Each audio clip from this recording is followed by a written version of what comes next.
আসসালামু আলাইকুম সবাই।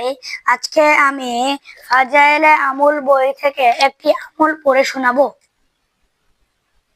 হযরত মুয়াজ জুহানী রাদিয়াল্লাহু হুজুর সাল্লাল্লাহু আলাইহি ওয়াসাল্লামের এই ইরশাদ নকল করিয়াছেন যে, যে ব্যক্তি কুরআন পড়িবে এবং উহার উপর আমল করিবে, তাহার পিতা মাতাকে কিয়ামতের দিন এমন একটি মুকুট পরানো হইবে, যাহার আলো সূর্যের আলো হইতেও বেশি হইবে। যদি সেই সূর্য তোমার ঘরে হয়, সুতরাং যে ব্যক্তি নিজে কুরআনের উপর আমল করে, তাহার সম্পর্কে তোমাদের ধারণা কি?